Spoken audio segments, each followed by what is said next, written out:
नमस्कार, आप सभी का स्वागत है। आप देख रहे हैं न्यूज 24। मैं हूं आपके साथ अंजलि आनंद। ईरान के सुप्रीम लीडर की हत्या के बाद उत्तर कोरिया अपने नेता किम जोंग उनकी सुरक्षा को लेकर ज्यादा सतर्क हो गया है। उसे डर सता रहा है कि कहीं अमेरिका मिसाइलों से हमला कर तानाशाह किम जोंग उनको भी तो ना मार डाले। और इस खतरे को देखते हुए उत्तर कोरिया ने अपने संविधान में बदलाव किया है। संविधान में संशोधन के बाद किम जोंग उनकी सेना को अब न्यूक्लियर हमले की ताकत मिल गई है। अब अगर किसी विदेशी दुश्मन की ओर से किम जोंग उन की हत्या कर दी जाती है तो उसकी सेना जवाबी परमाणु हमला कर देगी।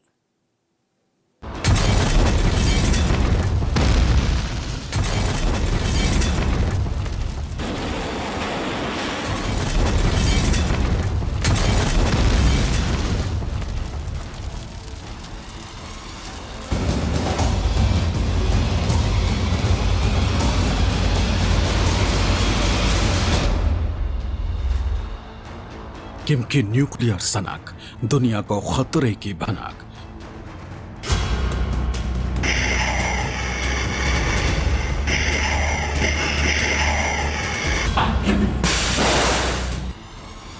किम को हल्के में लेना रिस्की, क्या वर्ल्ड वॉर चाहता है सन की।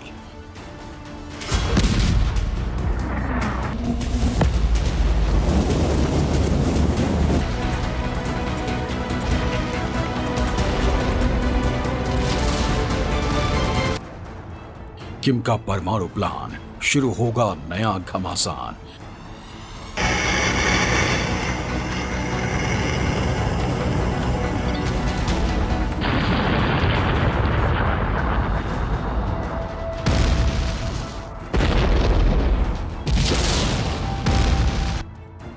अगर किम की मौत हुई टन, नॉर्थ कोरिया फोड़ देगा एटम बम।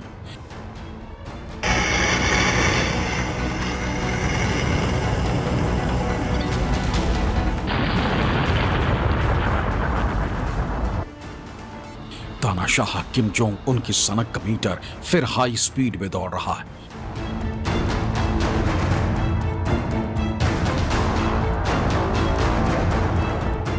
किम के दिमाग में परमाणु हमले का बारूद फिर सुलगने लगा।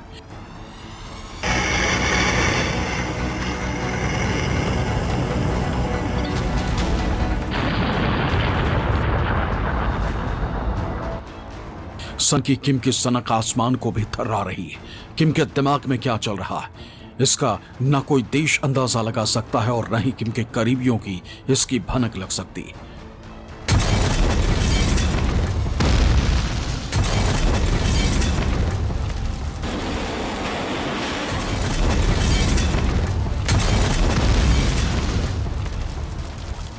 किम कभी भी कहीं भी कुछ भी कर सकता है और खासकर अपनी जान के डर में किम जोंग उन किसी भी हद तक जा सकता है, यहां तक कि परमाणु हमला भी कर सकता है।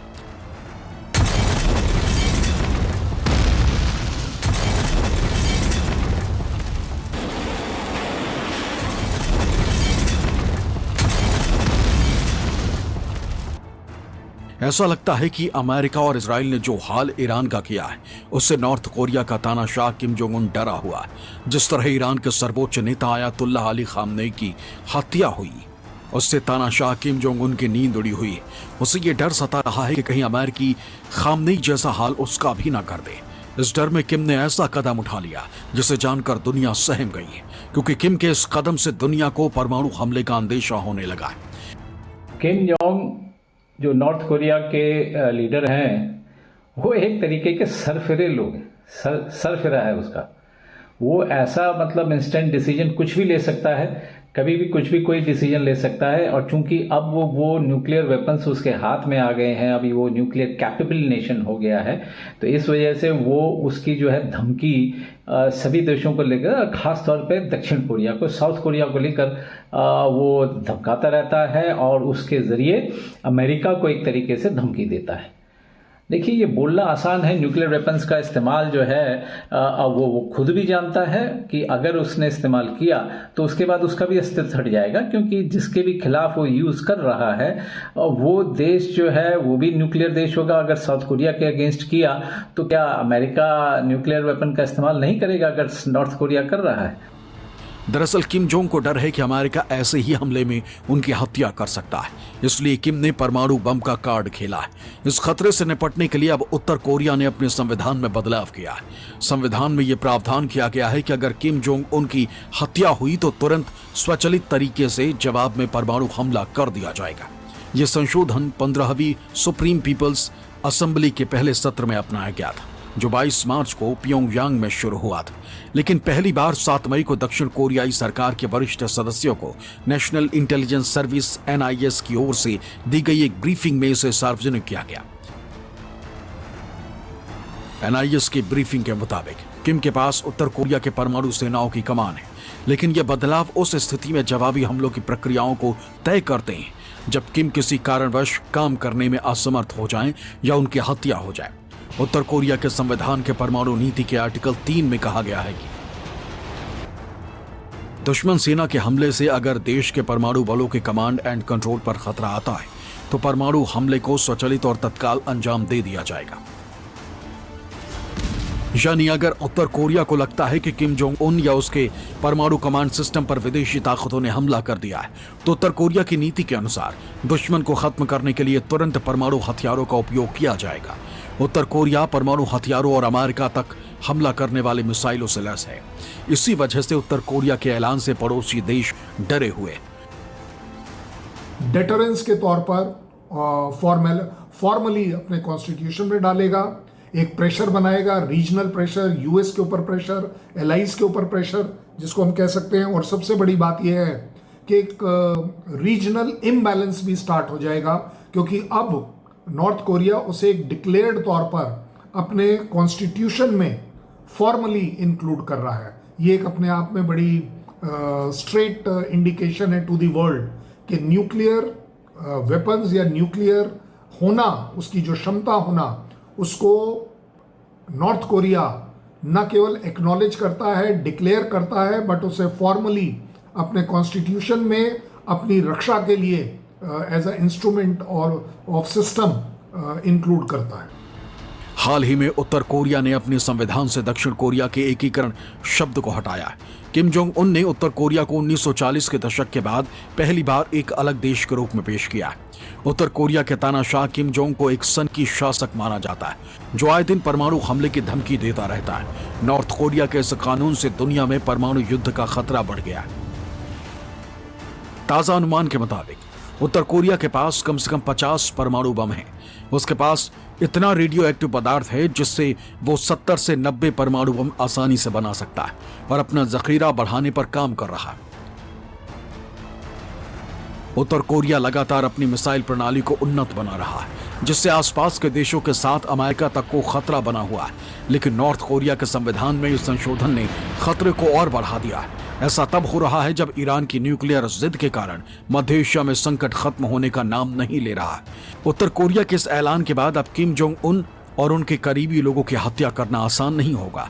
अगर किम जोंग उन की हत्या होती है तो ये तय है कि उत्तर कोरिया की सेना बिना सोचे समझे परमाणु हथियार दाग सकती है। इस आशंका ने क्षेत्रीय तनाव और अस्थिरता का खतरा पैदा कर दिया।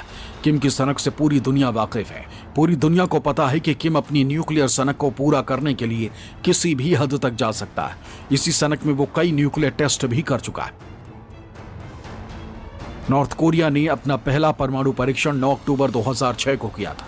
नॉर्थ कोरिया ने दूसरा न्यूक्लियर टेस्ट 25 मई 2009 को किया था। इसके बाद तीसरा परमाणु परीक्षण 12 फरवरी 2013 को किया था।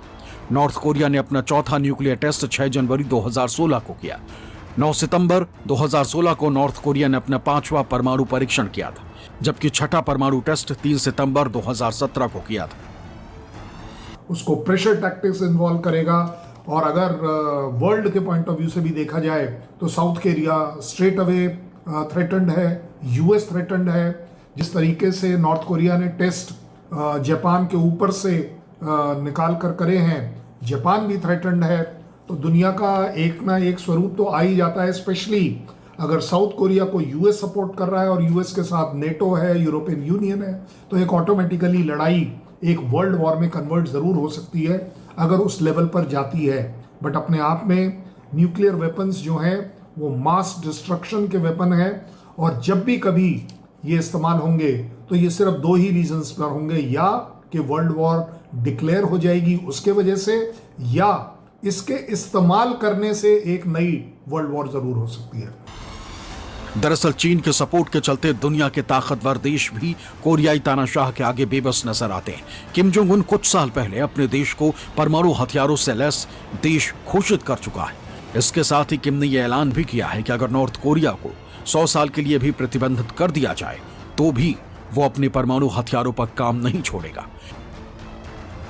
उत्तर कोरिया के रबर स्टैंप संसद ने 2022 में न्यूक्लियर प्रोग्राम से जुड़ा एक ऐतिहासिक कानून पास किया था। उत्तर कोरिया के संसद सुप्रीम पीपल्स असेंबली ने 2013 के कानून को बदलकर एक नया कानून पास किया था। 2013 के कानून में कहा गया था कि उत्तर कोरिया परमाणु हथियारों का इस्तेमाल शत्रुतापूर्ण परमाणु देशों से आक्रमण या हमले को रोकने के लिए कर सकता है और जवाबी हमले कर सकता है। लेकिन 2022 के नए कानून के तहत किम जोंग उन ने अपने देश को परमाणु हथियार वाला राष्ट्र घोषित कर डाला। इसके तहत जब उत्तर कोरिया के नेतृत्व को यह लगे कि उसके दुश्मन की ताकत उस पर जल्द ही गैर परमाणु और परमाणु हमला कर सकती है तो वह परमाणु हथियारों का इस्तेमाल कर सकता है। इस कानून के तहत हमले की आशंका के तहत प्योंगयांग को अपनी रक्षा के लिए शुरू में ही परमाणु हमलों का इस्तेमाल करने की इजाजत दी गई। परमाणु रणनीति में पहला हमला या प्रीएम्प्टिव स्ट्राइक दुश्मन के हमले से पहले ही अचानक किया जाने वाला हमला है। दरअसल उत्तर कोरिया की सीमाएं बंद हैं और कड़ी सुरक्षा व्यवस्था रहती है। बहुत ही कम लोगों को उत्तर कोरिया में प्रवेश की अनुमति मिलती है। ऐसे में उत्तर कोरिया के अंदर से खुफिया सूचना जुटाना बहुत ही कठिन है।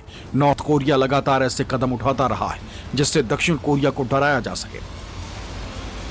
उत्तर कोरिया ने ऑटोमेटिक न्यूक्लियर हमले वाला नया संवैधानिक प्रावधान ऐसे समय पर किया है जब उसने हाल ही में अपनी दक्षिणी सीमा पर एक नई तरह की घातक तोप को तैनात करने की घोषणा की है।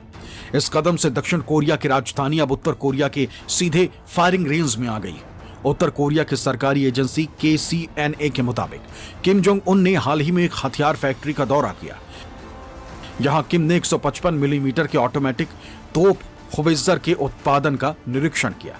रिपोर्ट के अनुसार इन तोपों को इसी साल दक्षिणी सीमा के पास तैनात किया जाएगा। KCNA के मुताबिक किम ने कहा कि इन नई तोपों की मारक क्षमता 60 किलोमीटर से ज्यादा है। किम ने दावा किया कि इस तरह की बढ़ी हुई मारक क्षमता और तकनीकी सुधार से उत्तर कोरिया की जमीनी सैन्य ताकत को बड़ा फायदा मिलेगा और उसके ऑपरेशन और ज्यादा प्रभावी होंगे। यह घटनाक्रम ऐसे समय सामने आया है जब 6 मई को दक्षिण कोरिया ने दावा किया था कि उत्तर कोरिया ने अपने संविधान से कोरियाई एकीकरण से जुड़े सभी संदर्भ हटा दिए। इस कदम को उत्तर कोरियाई नेता किम जोंग उन की उस रणनीति का हिस्सा माना जा रहा है जिसमें वो दक्षिण कोरिया के साथ संबंध खत्म कर दे, अलग अलग राष्ट्रों की व्यवस्था को मजबूत करना चाहता है। पहले दोनों देश ये मानते थे कि वो एक हैं, बस दो अलग अलग हिस्से, लेकिन माना जा रहा है कि इस कदम से नॉर्थ कोरिया ये बताना चाहता है कि तुम हमारी जमीन ना छुओ, हम तुम्हारी जमीन नहीं छुएंगे और हम आपस में दुश्मन हैं। दक्षिण कोरिया कई बार शांति की बात कर चुका है, लेकिन उत्तर कोरिया उसे अभी भी अपना मुख्य दुश्मन ही मानता है। अब नॉर्थ कोरिया के संविधान में ताजा बदलाव से जाहिर है कि दक्षिण कोरिया पर दबाव बढ़ गया है।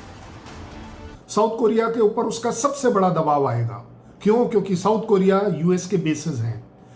एक तरह से कह सकते हैं कि नॉर्थ कोरिया के जो शॉर्ट रेंज और मीडियम रेंज जो कैपेबिलिटी है रीच करने की, वो साउथ कोरिया के लिए सबसे आसान है। मोस्ट इफेक्टिव स्ट्राइक वहां करी जा सकती है। साउथ कोरिया में वो बिल्कुल वही वाला सिचुएशन होगा जैसे ईरान यूएस के बेसिस को मिडिल ईस्ट में स्ट्राइक कर रहा है। इसी तरह नॉर्थ कोरिया को अगर यूएस को किसी भी तरह से मारना है, झुकाना है, तो वो साउथ कोरिया में जो उसके तकरीबन 30,000 सैनिक और मल्टीपल बेसिस में जो हैं वो उनके खिलाफ एक्ट करेगा। दैट मीन्स साउथ कोरिया 100% एक टारगेट के तौर पर होगा, एक कन्वेंशनल वॉर में, एक न्यूक्लियर वॉर में, हर पॉइंट ऑफ व्यू से।